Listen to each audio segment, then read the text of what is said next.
Hello दोस्तों, नमस्कार। आप लोगों का एग्री स्टेट 92 में बहुत बहुत स्वागत है। आज हम plant breeding and crop physiology से संबंधित 50 मोस्ट इंपॉर्टेंट क्वेश्चन डिस्कस करने वाले हैं, जो हमारी आने वाली एजीटी की परीक्षा के दृष्टिकोण से अत्यंत महत्वपूर्ण होंगे। इसमें हमारा पहला प्रश्न है। इसमें अगला प्रश्न है, गेहूं की अर्धबोनी किस्मों का विकास किसने किया था?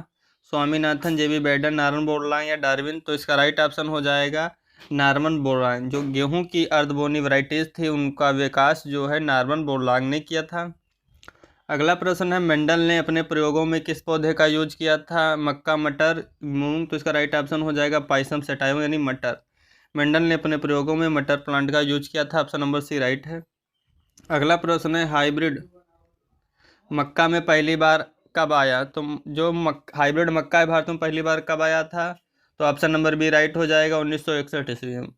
हाइब्रिड मक्का भारत में कब आया था? 1961 ईस्वी में। गंगावन जो थी फर्स्ट हाइब्रिड वैरायटी थी। अगला प्रश्न है, आत्म परागण वाली फसलें सेल्फ पॉलिनेटेड क्रॉप कौन सी? सेल्फ पॉलिनेटेड क्रॉप मक्का, जौ, सरसों, गेहूं? तो इसमें जो व्हीट है ये सेल्फ पॉलिनेटेड क्रॉप के अंतर्गत आती है। ऑप्शन नंबर डी इसमें राइट हो जाएगा। अगला प्रश्न है, हेटेरोसिस का अर्थ क्या होता है? रोग प्रतिरोध पौधा, बोना पौधा या संकरण से श्रेष्ठ संतान या आनुवंशिक असंतुलन? तो इसका राइट ऑप्शन हो जाएगा संकरण से श्रेष्ठ संतान प्राप्त करना जो है हेटेरोसिस है। अगला प्रश्न है, पौधों में वांछित गुणों को जोड़ने की विधि है। पौधों में वांछित गुणों को जोड़ने की विधि क्या है? तो परिवर्तन, संकरण, टिश्यू कल्चर या पराप्रजनन? तो इसका राइट ऑप्शन हो जाएगा संकरण यानी हाइब्रिडाइजेशन जो होता है प्लांट्स में वांछित गुणों को जोड़ने की एक मेथड है। अगला प्रश्न है, कौन सी फसल क्रॉस पॉलिनेटेड है यानी पर परागित है? गेहूं, चना, मक्का, मटर? तो इसका राइट ऑप्शन हो जाएगा ऑप्शन नंबर सी। जो मक्का है ये पर परागित फसल यानी क्रॉस पॉलिनेटेड क्रॉप है। ऑप्शन नंबर सी राइट है। गेहूं, चना, मटर सेल्फ पॉलिनेटेड है। अगला प्रश्न है, पौधों की नई किस्मों को सृजित करने के लिए कौन सी तकनीक उपयोगी है? सिंचाई, खाद, बायोटेक्नोलॉजी या निराई गुड़ाई? पौधों की नई वैरायटीज को डेवलप करने की कौन सी मेथड उपयोगी है? बायोटेक्नोलॉजी मेथड से हम नई किस्में डेवलप करते हैं। ऑप्शन नंबर सी राइट है। अगला प्रश्न है, सीमेट संस्थान किसके लिए प्रसिद्ध है? सीमेट का पूरा नाम होता है इंटरनेशनल सेंटर फॉर मेज and wheat improvement in Mexico. तो ये मक्का और गेहूं से संबंधित है, मेक्सिको में है। सीमेट की स्थापना 1966 ईस्वी में हुई थी। अगला प्रश्न है, मक्का प्रकाश संश्लेषण की क्रिया कहाँ होती है? फोटोसाइनेसिस की क्रिया कहाँ होती है? माइटोकॉन्ड्रिया, क्लोरोप्लास्ट, फ्लोएम या राइबोसोम? तो इसका राइट ऑप्शन हो जाएगा जो क्लोरोप्लास्ट में होती है फोटोसाइनेसिस की process. Option number B right है। अगला प्रश्न है, पौधों में जल संवहन किस ऊतक द्वारा होता है? Phloem, xylem, cambium, fibre? तो इसका राइट ऑप्शन हो जाएगा, पौधों में जो जल परिवहन होता है जाइलम से होता है और पौधों में भोजन का जो परिवहन होता है फ्लोएम से होता है। ऑप्शन नंबर बी इसमें राइट है। अगला प्रश्न है, एबीए हार्मोन का तात्पर्य है? फूल बनना, बीजों को अंकुरित करना, पत्ती झड़ना और तनाव प्रतिक्रिया या कोशिका विभाजन? तो इसका राइट ऑप्शन हो जाएगा जो ऑप्शन नंबर सी है एबीए हार्मोन। इसका कार्य हो जाएगा कि पत्ती झड़ना और तनाव प्रतिक्रिया से रिलेटेड है।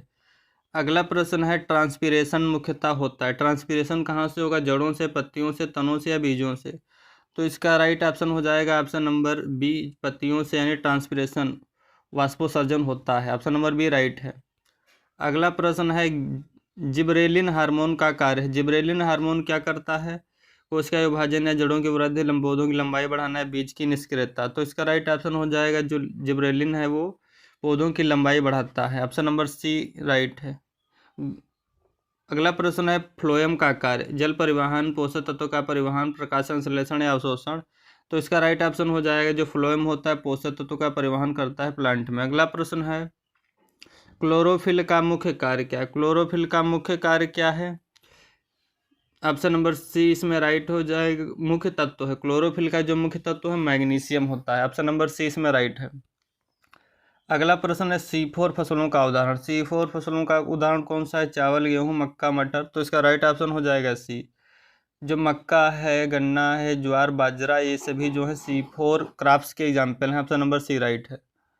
अगला प्रश्न है, पौधों में ऊर्जा उत्पन्न होती है? क्लोरोप्लास्ट में, राइबोसोम में, माइटोकॉन्ड्रिया में, न्यूक्लियस में? तो पौधों में ऊर्जा जो उत्पन्न होती है माइटोकॉन्ड्रिया में। जो माइटोकॉन्ड्रिया है इसको सेल का पावर हाउस कहते हैं। ऑप्शन नंबर सी राइट है। अगला प्रश्न है, किस हार्मोन को तनाव हार्मोन बोलते हैं यानी stress hormone? Auxin, cytokinin, ABA? तो जिबरेलिन तो अभी ऊपर बताया था कि जो एबीए है ये स्ट्रेस हार्मोन है, ऑप्शन नंबर सी राइट है, पत्तियों के झड़ने से संबंधित। अगला प्रश्न है फोटो पीरियोडिज्म से तात्पर्य है। फोटो पीरियोडिज्म से क्या तात्पर्य है? तापमान की क्रिया, प्रकाश की अवधि का प्रभाव, जल की क्रिया, वायुमंडल की गैसें। तो इसका राइट ऑप्शन हो जाएगा फोटो पीरियोडिज्म से तात्पर्य प्रकाश की अवधि का प्रभाव। पौधा सारडे या लॉन्ग डे प्लांट है, ऑप्शन नंबर बी इसमें राइट है। अगला प्रश्न है पौधों का झुकाव किस कारण होता है? पौधों का झुकाव किस कारण होगा? जल, गुरुत्वाकर्षण या प्रकाश या सभी? तो इसका राइट ऑप्शन हो जाएगा सभी। पौधों का झुकाव इन सभी की वजह से हो सकता है। अगला प्रश्न है मक्का में प्रकाश संश्लेषण किस चक्र से होता है? मक्का में फोटोसिंथेसिस किस चक्र से होगा? C3, C4, केम या इनमें से कोई नहीं? तो इसका राइट ऑप्शन हो जाएगा जो मक्का, इसमें C4 होता है। अगला प्रश्न है पौधों में जल विभव यानी वाटर पोटेंशियल का उच्चतम स्तर होता है। पौधों में जल विभव यानी वाटर पोटेंशियल का उच्चतर स्तर होगा वायु में, मिट्टी में, पत्तियों में, जड़ में। तो इसका राइट ऑप्शन हो जाएगा पौधों में वाटर पोटेंशियल का उच्चतम स्तर जो होगा सॉइल में होगा, ऑप्शन नंबर बी राइट है। अगला प्रश्न संकरण विधि में कौन सा चरण पहले आता है? चयन, परीक्षण, क्रॉसिंग या बीजोपचार? तो इसका राइट ऑप्शन हो जाएगा सी। संकरण में पहला चरण होता है क्रॉसिंग कराते हैं, ऑप्शन नंबर सी राइट। अगला प्रश्न है मेंडल के नियम थे। मेंडल के 3 नियम थे, लॉ ऑफ इंडिपेंडेंट असॉर्टमेंट, स्वतंत्र अभिहन का नियम, लॉ ऑफ सेग्रीगेशन। अगला प्रश्न है म्यूटेशन ब्रीडिंग किस पर आधारित? जो म्यूटेशन ब्रीडिंग है वो उसके फादर हैं म्यूटेशन के होंगो डिब्रिज, ये जो है चयन से संबंधित संकरण, उत्परिवर्तन, अंकुरण। तो इसका राइट ऑप्शन हो जाएगा जो म्यूटेशन ब्रीडिंग वो उत्परिवर्तन पर आधारित है, फादर ऑफ म्यूटेशन जो होंगो डिब्रिज है। अगला प्रश्न है भारत में हरित क्रांति के जनक कौन से हैं? भारत में हरित क्रांति के जनक M.S. स्वामीनाथन है, वर्ड में नाइमी बोरलांग है। अगला प्रश्न है संकरण के बाद संतति को क्या कहते हैं? संकरण के बाद संतति कहलाएगी, ऑप्शन नंबर बी हाइब्रिड। अगला प्रश्न है सबसे पहले हाइब्रिड कपास किस राज्य द्वारा विकसित की गई? ऑप्शन नंबर सी इसमें राइट हो जाएगा, सबसे पहले हाइब्रिड कपास जो थी महाराष्ट्र के द्वारा विकसित की गई। अगला प्रश्न है कौन सी विधि अनुवांशिक विविधता लाने के लिए प्रयोग की जाती है? कौन सी मेथड जो होती है जेनेटिक डाइवर्सिटी लाती है? सिंचाई, क्रॉप रोटेशन, म्यूटेशन, निराई? तो इसका राइट ऑप्शन हो जाएगा जो म्यूटेशन है उत्परिवर्तन है वो अनुवांशिक विविधता लाने के लिए प्रयोग की जाती है। अगला प्रश्न है हाइब्रिड किस्मों का बीज हर साल क्यों नहीं बोया जाता? क्योंकि महंगा होता है, विपणन की सुविधा नहीं, हेट्रोसिस खत्म हो जाती, जल्दी पकता है। तो इसका राइट ऑप्शन हो जाएगा सी, इसमें हेट्रोसिस खत्म हो जाती है, यानी संकर बीज को बार बार बोएंगे तो प्रोडक्शन घट जाएगा, ऑप्शन नंबर सी राइट है। अगला प्रश्न है बीज रहित किस्मों को कैसे उत्पन्न करते हैं? कटिंग, ग्राफ्टिंग, अपरा प्रजनन या अंकुरण से? तो इसका राइट ऑप्शन हो जाएगा ऑप्शन नंबर सी, अपरा प्रजनन से बीज रहित किस्मों को विकसित किया जाता है। कटिंग बटिंग से भी कर सकते हैं, थोड़ा डाउट वाला क्वेश्चन है। अगला प्रश्न है प्लांट ब्रीडिंग में सिलेक्शन का अर्थ होता है पौधों को हटाना, बीजों सुखाना, वांछनीय पौधों चुनाव या भूमि की जुताई? तो इसका राइट ऑप्शन हो जाएगा सी, वांछनीय पौधों का चुनाव करना जो है प्लांट ब्रीडिंग में सिलेक्शन का अर्थ है।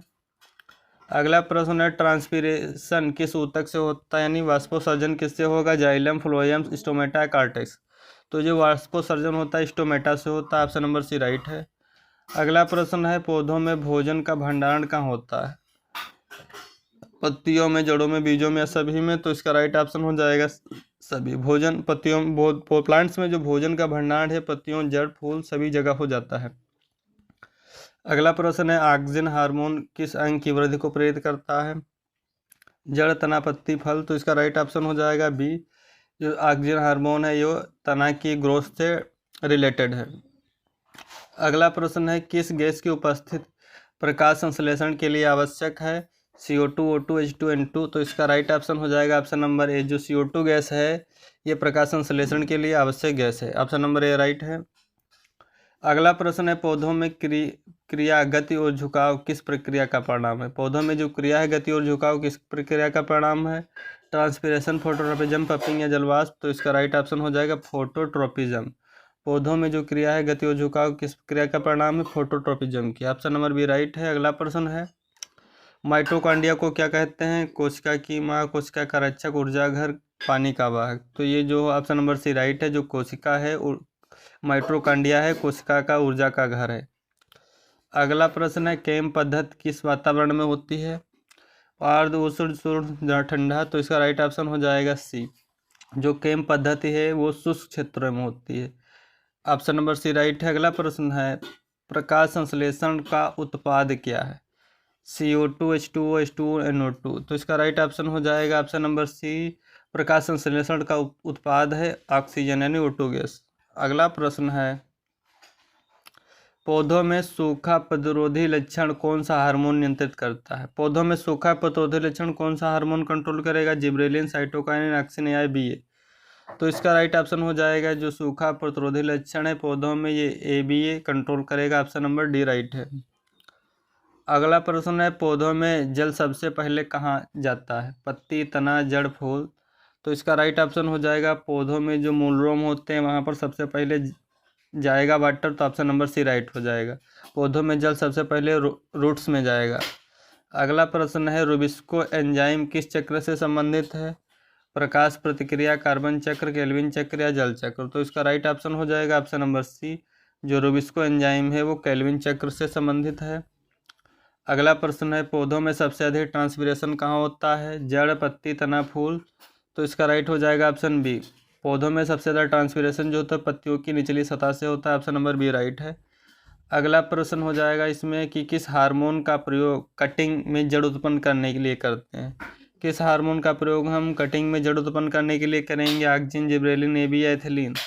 तो इसका राइट ऑप्शन हो जाएगा ऑक्सिन जो है, इस हार्मोन का प्रयोग हम जो है जड़ उत्पन्न करने के लिए प्रश्न है प्रकाश संश्लेषण में कौन सा पिगमेंट कार्य करता है? कैरोटीन है, क्लोरोफिल है, फ्लेवोनॉइड है, साइटोक्रोम है। तो इसका राइट ऑप्शन हो जाएगा बी, प्रकाश संश्लेषण में कौन सा पिगमेंट कार्य करेगा? वो तो क्लोरोफिल होता है। ये 100% राइट है। Thanks for watching. Please like and subscribe my channel.